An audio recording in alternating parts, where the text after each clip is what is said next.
भारतीय शेयर बाजार इन दिनों मुश्किल दौर से गुजर रहा है। पहले ताइवान ने भारत को पीछे छोड़ा और अब दक्षिण कोरिया ने भी। मार्केट कैपिटलाइजेशन की रैंकिंग में भारत फिसलकर 7वें स्थान पर आ गया है। ब्लूमबर्ग के आंकड़ों के मुताबिक दक्षिण कोरिया का कुल मार्केट कैपिटलाइजेशन या एमकैप इस साल 86% बढ़कर $5 ट्रिलियन पर पहुंच गया है, जबकि भारत का घटकर $4.8 ट्रिलियन रह गया है। ताइवान $5.15 ट्रिलियन के साथ 5वें स्थान पर बना हुआ है। लेकिन सवाल यह है कि आखिर भारत पीछे क्यों जा रहा है, जबकि ताइवान और दक्षिण कोरिया जैसे देश तेजी से आगे बढ़ रहे हैं। इसके पीछे सबसे बड़ी वजह माना जा रहा है आर्टिफिशियल इंटेलिजेंस यानी एआई की वैश्विक दौड़ को। दुनिया भर के निवेशक इस समय उन कंपनियों में पैसा लगा रहे हैं जो एआई, सेमीकंडक्टर और डेटा सेंटर से जुड़ी तकनीक पर काम करती हैं। ताइवान और दक्षिण कोरिया इस क्षेत्र में पहले से ही बेहद मजबूत स्थिति में हैं।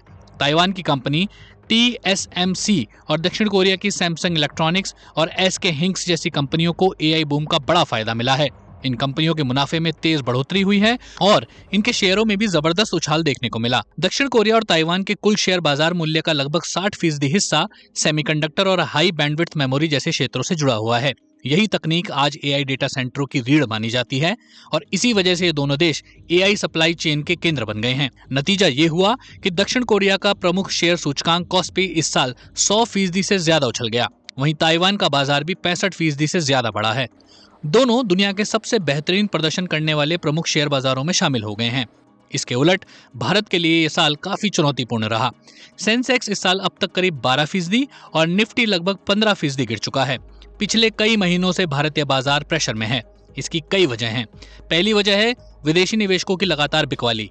इस साल अब तक विदेशी निवेशक भारतीय शेयर बाजार से करीब $24 अरब निकाल चुके हैं। दूसरी वजह है रुपए की कमजोरी। डॉलर के मुकाबले रुपए में गिरावट आने से विदेशी निवेशकों का भरोसा प्रभावित होता है। तीसरी वजह है कच्चे तेल की बढ़ती कीमतें। अमेरिका, ईरान और इजराइल के बीच बढ़ते तनाव ने तेल बाजार को अस्थिर बना दिया है।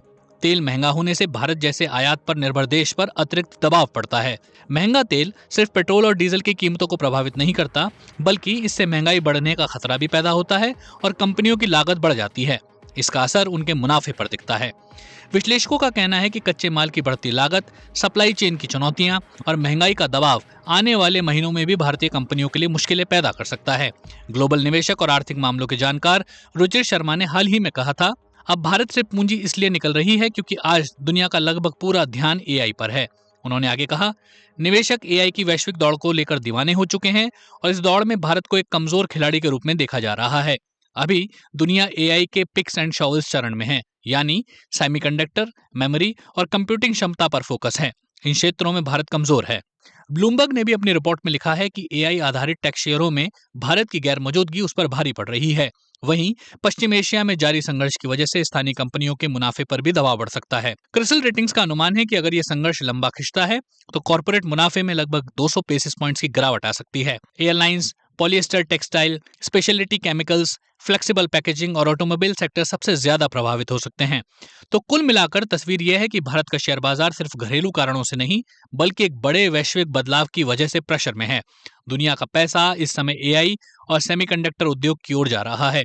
ताइवान और दक्षिण कोरिया इस दौड़ में सबसे आगे हैं, जबकि भारत अभी उस क्षेत्र में अपनी जगह बनाने की कोशिश कर रहा है। यही वजह है कि लगातार 2 हफ्तों में 2 एशियाई